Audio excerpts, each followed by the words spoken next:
Welcome everyone. Gonna wait here for a few minutes. I have just now 1 o'clock. I am recording this so I can share it. Some of the people that I've collaborated with and have worked with on kind of putting together a presentation may or may not be able to come today. That's the one thing about doing this at lunch, but the great thing about recording it, of course, is that I can share it later with others.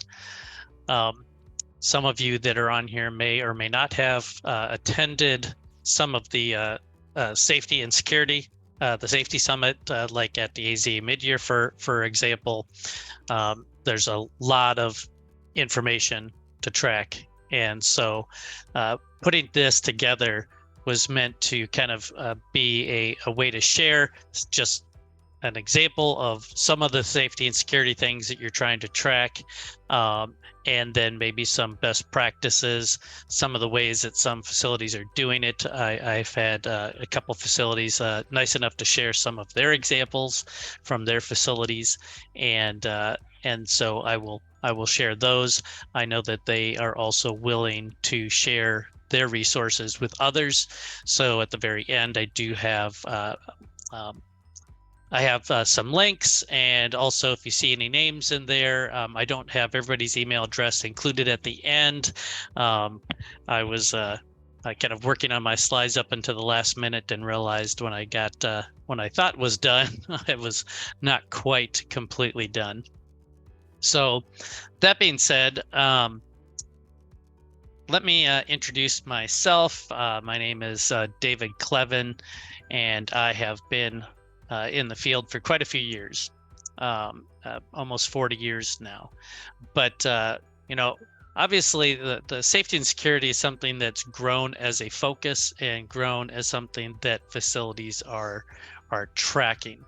And so, what are we talking about here, right? As far as things, well, we're all human. And so because we are all human, we want to make sure that when we all make mistakes, that we all hope that our mistakes don't result in major consequences. For facilities with animals and human care, focusing on safety and security policies, procedures, equipment, staff training, can help to mitigate risks from mistakes. Tracking all of that is a huge undertaking.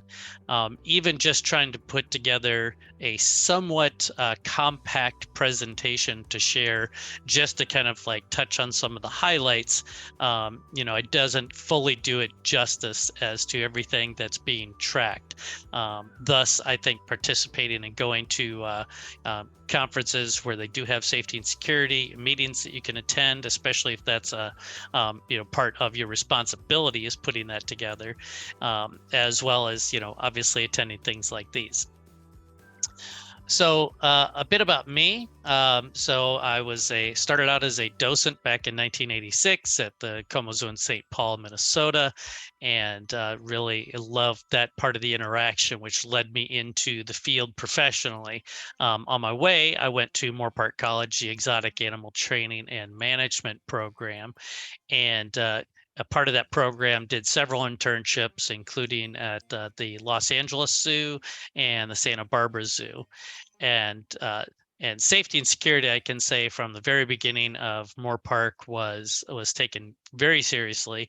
When I was attending, if you left a lock or undone on an enclosure twice, that would typically get you kicked out or removed from the program. So have always understood how important it is, but obviously people do make mistakes, and so you're trying to mitigate those as much as possible.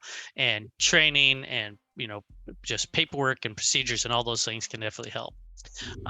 For 32 years, I did wildlife education outreach programs. So I co-founded an organization called Animal Edutainment, which is located in North Texas. And over that time, estimate did about 15,000 programs at schools and libraries and community events over those 32 years, which sounds like a lot. It was probably somewhere, I guess, around 500 plus a year on average, easily. And because I've been in this field, I've always participated in all of our organizations, AZA, AZAC, both ZAA and AZA, of course, ZRA, which is the Zoo Registrars Association, and very involved now with ZDR3. And of course, most currently, my current position, I've retired from doing outreach programs. Now I am president and partner of Animal Care Software. And so that partnership has created relationships with both CDR3, with Zap Fusion Center, and we're actually working on other relationships as well on how we can work within the industry to help each other. A couple of shout outs here.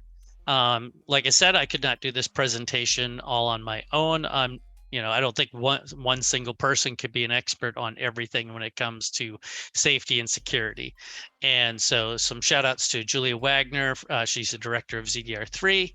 Erin McNally, which Erin, I'll actually have to use a cheat sheet for Erin because she has so many titles. She is the co-founder of Graze, which I will have to get to here in a little bit, the full name of it, but it's mental health. She's also a Tactical Firearms Academy Zoo Liaison and Assistant Range Director. She's the co-chair for ZA Safety and Security Committee. She's also with Wildlife Aquatic Zoo Relief and does relief at work for them. Have to thank her other half, I won't say better half, Dave, if you end up listening to this later, your other half, Dave Rule, who is the past chair of AZA Safety Committee and also VP of Operations and Campus Planning at Cheyenne Mountain Zoo. One of my old classmates, Tim Sampson, who is at the John Ball Zoo. He's a curator there and also the dive safety officer. And then my better half, Susan Clevin, who is the director of the Frank Buck Zoo. She's also a ZDR3 board member, and she's a ZAA board member as well. So thank you to all of them for their contributions to my knowledge base. So what safety and security challenges do you have, right? That's kind of where you need to start. So if there's anybody here that's, you're now new in a role where this is your focus, just take a few notes and we'll touch on some things today. But in the end, really your best bet is really going to be taking a deep dive into all the different areas to cover. And I'll cover some of them, but definitely attending the Safety Summit is super valuable. I know it was for me, and I think it was the most highly attended event at the AZ mid-year. But part of all this, safety and security, planning that you're doing is also how do you track all of this, all of the SOPs, all of your procedures, all of your policies, all of your staff training, and that's a lot to absorb. And so, everybody, of course, has their contingency plans in place now. At least if you're USDA licensed, there may be some reptile bird people that are not quite covered, the bird people, the reptile not quite yet. But how do you track all this stuff? So first of all, what items are you tracking, right? So safety and security items that you're tracking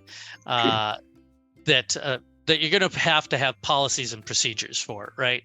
So animal scapes, you're going to have policies, procedures, equipment in place to eliminate or mitigate risk. Of course, track staff training on emergency procedures in case of an escape. Animal attacks.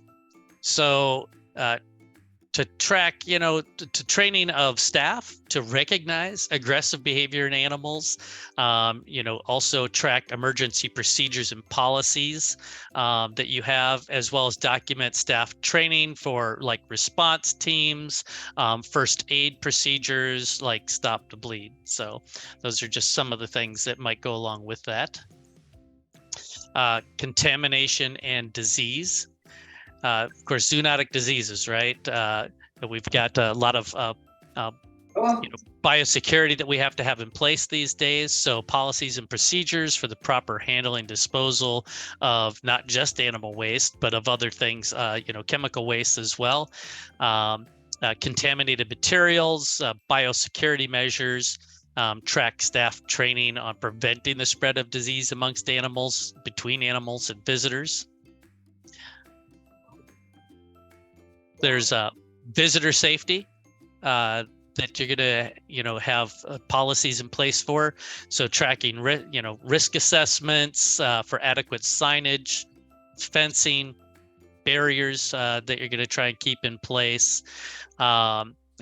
Visitors, trying to keep visitors a safe distance from animals isn't always as simple as just having a barrier. Of course, sometimes, how do you mitigate people climbing things that will get them closer too? So there's those things to consider, and definitely staff training that when they're walking around, there's a lot of staff training that you'll see that's involved in safety and security items, and how for them to recognize, to monitor and enforce visitor safety rules. Hazards and accidents, what policies and procedures for those safe handling of hazardous materials, equipment, machinery, track staff training on the safe use of these items. Fire safety, adequate fire suppression. I know that at several facilities, of course, they actually have training on site that they have the fire department come do with all their staff on fire suppression.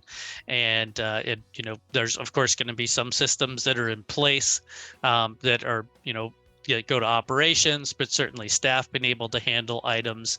And of course, also, just general procedures for evacuation and, what other things that you're supposed to do when there is a fire. Of course, a big part of my involvement in ZDR3 is response to natural disasters. I have been involved from the communications and resources side, so sitting basically at a computer while other people do the heavy lifting and have responded to natural disasters. But for your own facility, emergency plans for severe weather events, hurricanes, tornadoes, earthquakes, depending on what part of the country you're in. Staff training on implementing these plans, write-out teams and write-out team coordination. So you're going to have a lot of training and things that you're tracking there. Theft and vandalism, and of course, unfortunately, it's not just worried about stealing of like equipment or something like that, or something from the gift shop now that we're worried about. Now, of course, with the last year, paying closer attention to visitors in the park, especially close to those closing hours of the day and overnight, and how do you track all that? There's lots of procedures and policies and equipment that you can put into place for security measures, cameras, alarms, patrol security, of course, but staff training, especially on something like the see something, say something. So we always hate to be suspicious of people that really deserve no suspicion at all. But these days, I think it's better to always be a bit cautious, and you don't really have to intervene necessarily if you think something suspicious going on. Just pay attention and watch, and make sure that that other people are watching. It's great if you have people that have some training on those kind of things, what things to look for, and there is of course training available for that. And then public disturbances, staff training on situations where visitors may pose a threat to the safety and security of other visitors or animals. And then one that's kind of in my realm, but safety and security, cybersecurity. It's not something that people always think of, but you should think about having policies and procedures in place. If you're not an expert and you have computer systems that are communicating with the outside world, which basically that would be anybody with a computer just about these days. It's almost impossible to never be connected to the internet, is making sure that you've put into place your cybersecurity, and have training for staff as well, especially if they're using facility computers that are connected to a bigger network. if they interact with something via email on their work computer, of course it could infect your whole system if you're not careful.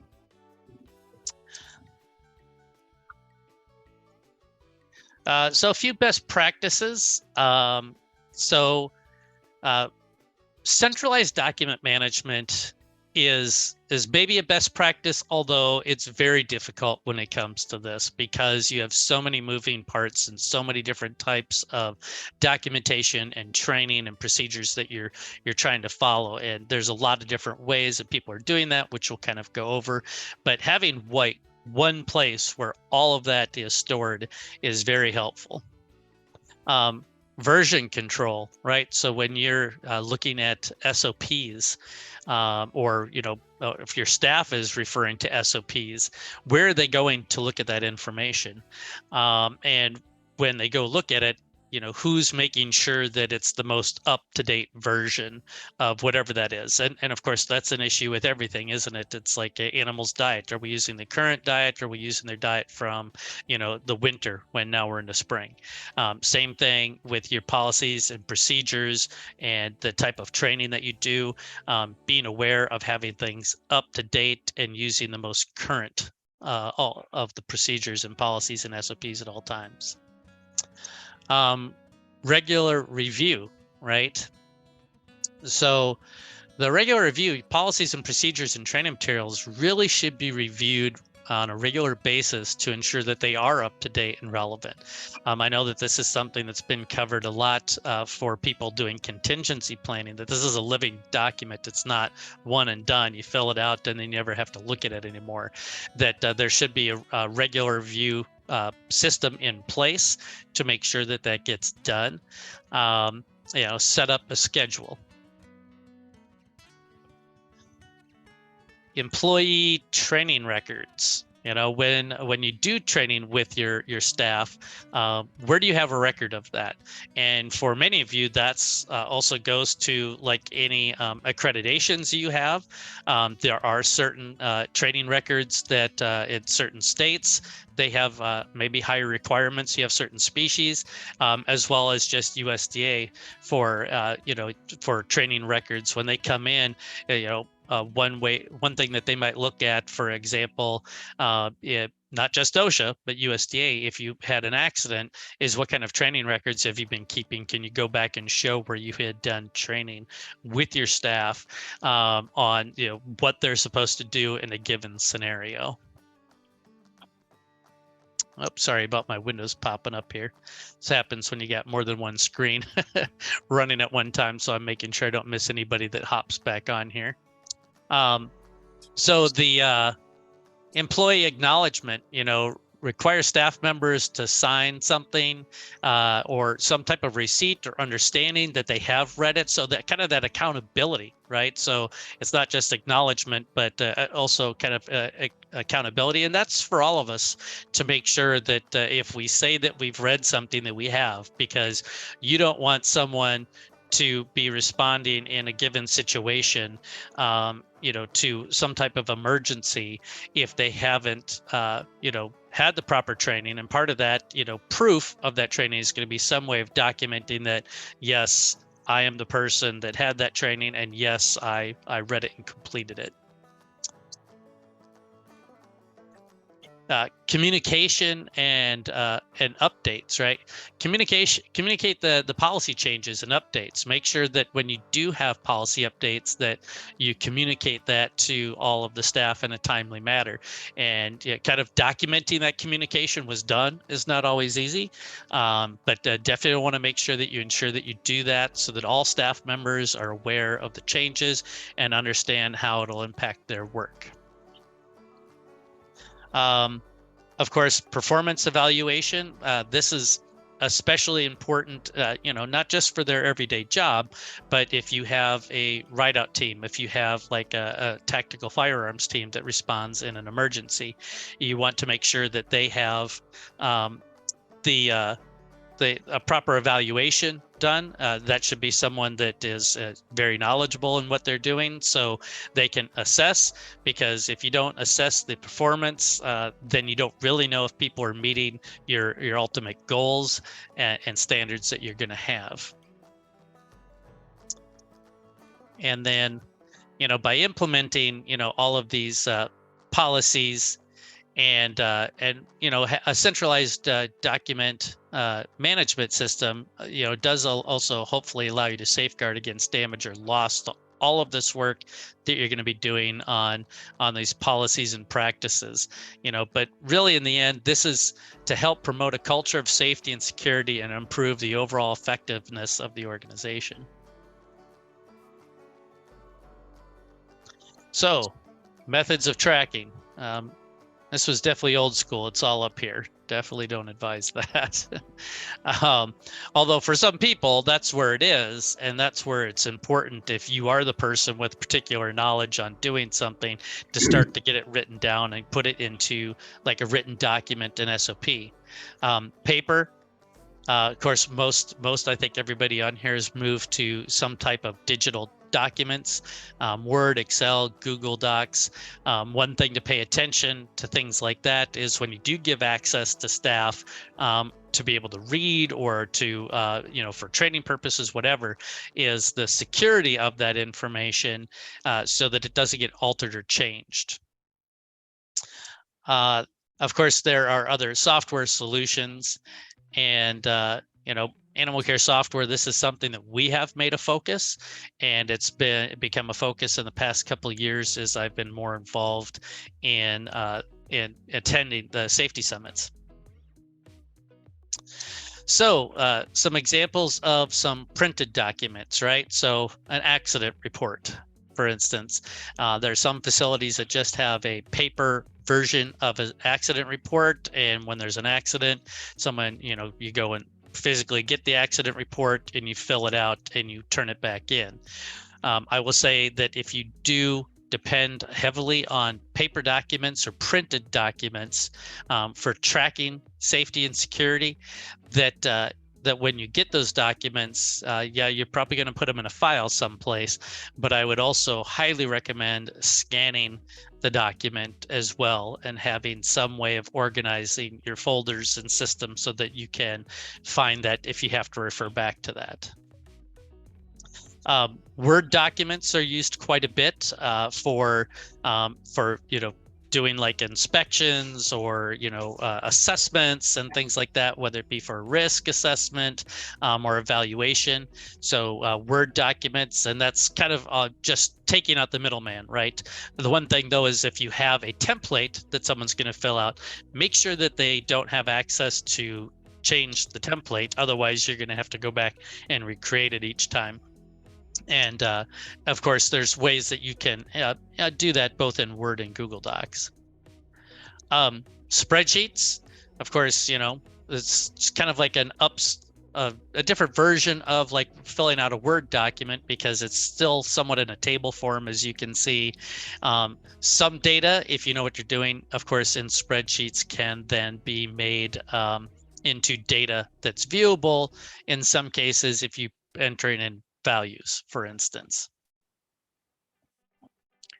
So I think before I proceed, I might just pause here for a few questions. If anybody has any questions, I was hoping that one of my subject matter experts could join me today, but I don't see. I think Aaron and Tim were both going to join today, but I think that they got tied up on things. So if you have a question, feel free to either, it's a small enough group here, to unmute yourself or just to raise your hand, I guess.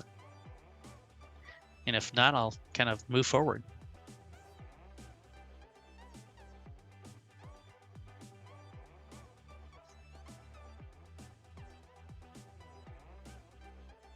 All right.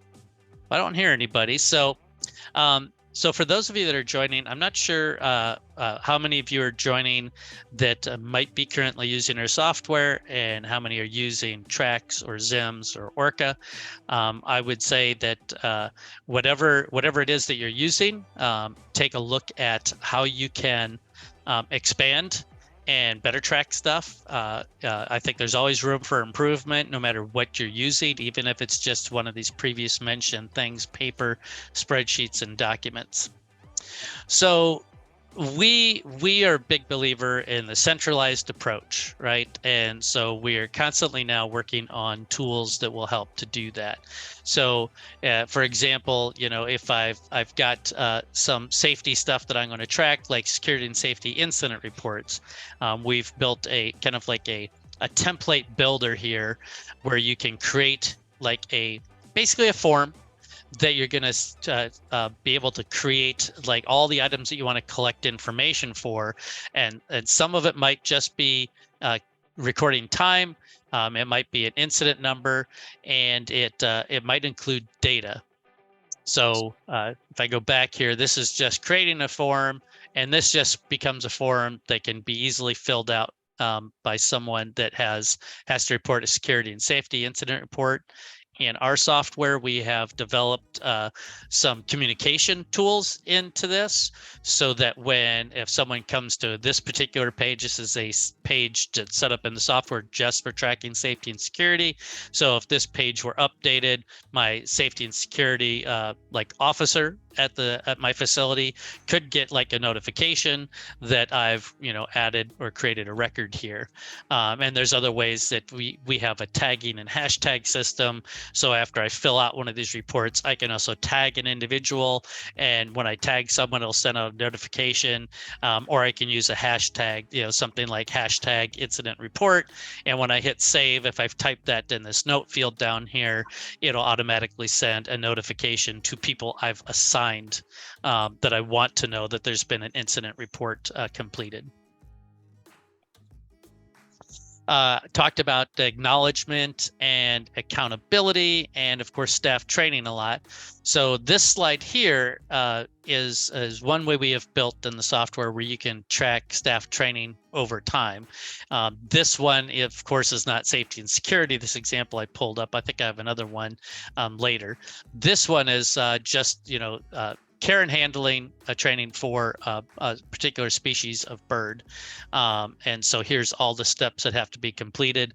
One thing, though, that you do get is that you get these items checked off either by a supervisor. You can set up things like this, so it might be checked off by the employee, but you have a way of tracking progress, and you can see that they're only 9.5% done. And when they've completed all these things, they'll have completed the training. This is an example of capturing some emergency response team training, your firearms team. And so this was a template that was created for when they do their training to record, yes, they had training today, and then how many hours they recorded, their qualifying scores. The minimum score to be on the team is 80%. So this is just a goal that you can set within the system that says that this person did not meet their goal. So therefore, they have to be able to pass 2 tests in a row. So these ones you can see passed their first 2, so they have a not applicable for their third time. This person had to take the test a third time because they didn't pass their qualifier the first time.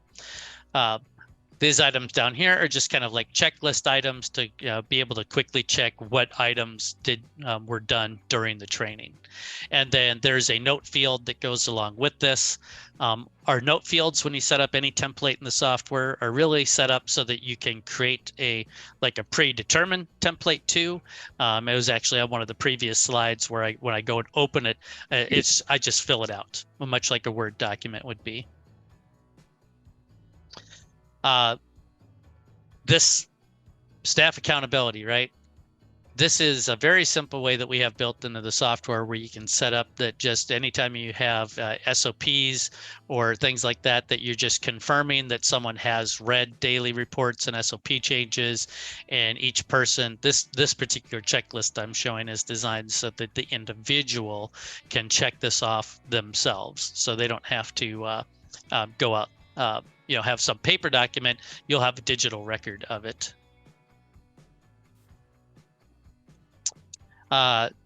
Communication, staff communication. So accountability is part of it, but if we are going to do training, there's some things we have built into the software here. So I'm just going to point out this general note down here. And actually, I think this one here, it's a little bit easier to see it here, zoomed in. So when I created this note, this would be an example of setting it up for the morning. Because I tagged my section, after I hit save, a notification is going to go out to everybody as a reminder. And what's going to be in that notification is everything that I type in the reminder other than the image. Yeah, right now we don't have the ability to send the images and videos via, but this is embedded in here into the software. And then just please note, right, that we're going to be testing this hashtag, right, this SOP 2K2lock. This hashtag can be used for a way if I wanted to go back and find references to when we were doing training, maybe I would have done a different hashtag there, maybe something like hashtag training for 2Key2lock, something like that.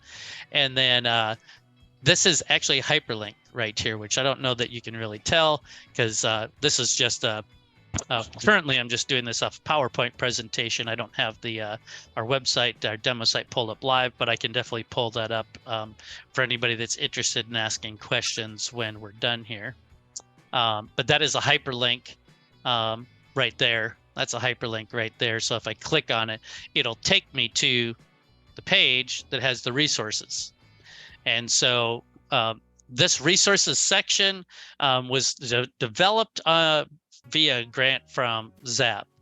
And the idea with that was that for facilities for contingency planning, they could track all of their equipment and SOPs and everything for themselves. But it's also was created so that emergency response groups like ZDR3, they have a what's called an organization level account. And so when somebody becomes a ZDR3 member, ZDR3 can actually invite members to join. And then if those members have resources that they're willing to share in an emergency, there's a little tab that the facility can click on to share that resource. So if I had a truck and trailer, I could add it into my resources. So I have it for my view. And then there's a toggle that I can switch to say, I'm going to share this with ZDR3 so they can also view this. And then, of course, when you click on this, I don't have to navigate from this page here if I wanted to. If I clicked on this, this is a link to the document. This bottom one here is a link to a training video. But I believe no, I didn't click on that. If you open that up, that would take you to another screen that would show you more details about that. Let me hop through these. There's a lot of things that we have in the software. This is all stuff from animal-related data, just because I haven't generated in our demo site a lot of data for staff training and assessments. But I want to show you some of the tools are built in here when you start collecting data in our system, that there's a progress report built right into the software. So if I wanted to say, if I'm doing staff training for 2Key2lock and I'm assessing, I have a grade that I'm giving them, I could see like their progress. I could set goals even on the different graphs and stuff, the data, so that I could actually see if they're accomplishing things. And of course, doing comparisons between data that may or may not have an application going forward in safety and security, but that's a tool that we have built in, as well as running various measurement reports and note reports and things like that.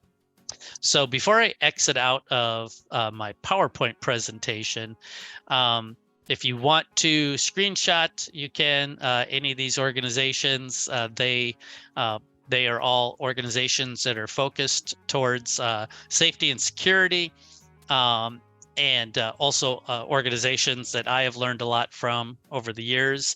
If you need to get the detailed information, or if you want contact information for some of the folks that I mentioned at the beginning, Julia and from ZDR3, Aaron McNally with Grays and Technical Firearms Academy, let's see, Dave Rule at Cheyenne Mountain Zoo. Also had Susan Clevin with ZDR3 and Tim Sampson from John Ball Zoo. So certainly there's my email address. That's my cell phone number. So if you want to contact me, you can contact me directly. And this is the live site. So literally if I click on any of these, I can pull this open, view the details of this document, and it's great to. This is kind of what a focus has been of when you're doing all these policies and procedures. That's a lot to absorb, and people are sometimes going to have to refresh their memories on things. And so if I'm going to do some 2-key 2-lock training, it might be handy to be able to go and review the document, and review the video. And this information, by the way, is also available. This link here that I shared is available via Zap on their website. And of course, it's got to play an ad there. Wait till it gets done. This link to this video, by the way, is also, see if I can skip the video here. There it is. This video is also, this link was available via Zap. And so that's a resource you can take advantage of. You probably saw a few other resources that I had listed in here, but first aid, active shooter guides, and this maybe will help kind of get your wheels turning on what kind of things you need to make sure you have, that you're looking at when you're developing your policies and procedures. Avian bird flu, so biosecurity policies and procedures, because you can go look at the documents that they've provided, but you're going to have to come up with your own plan for biosecurity. But if my staff needs to see what's our biosecurity plan for avian influenza, then you want to have one place where they can go and find it. And the beauty of this system that you're looking at is that you can put things right in these documents to look at, or if it's an outside link to something, you just insert a link. So if I want to see this particular thing right here, let's see if I've got one here. This one here, I believe, that pulls open the government PDF, and then you can download it, and then you can download it, save it for yourself. So, and of course, if pretty much everybody, whether you realize it or not, has hazardous chemicals at your facility, and of course USDA looks at how you store them. But you definitely want to have a guidebook like this available for your staff. So if there is a spill and all they see is some type of a label on something like that with numbers, they have some guide that they can refer to. We all have a lot going on in our lives, and we can't always assume that people are going to remember every single thing that they need to do. Something else that you're tracking, of course, would be personnel. And personnel would also include like certifications and training. So, HAZWOP training, different FEMA training that a lot of facilities do for emergency response these days, or your ride out team, things like that. So let me open it up for questions. Certainly happy to show you anything that we have going on and answer questions. But if you have to go, I really appreciate you all joining me today, and I will share the recording of this presentation today, and a link to it probably tomorrow at the earliest. I'll share a link from the recording. This resource management tool was made possible by a grant from the Zoo and Aquarium All Hazards Partnership, the United States Department of Agriculture, and with ZDR3, the Zoological Disaster Response, Rescue, and Recovery Organization.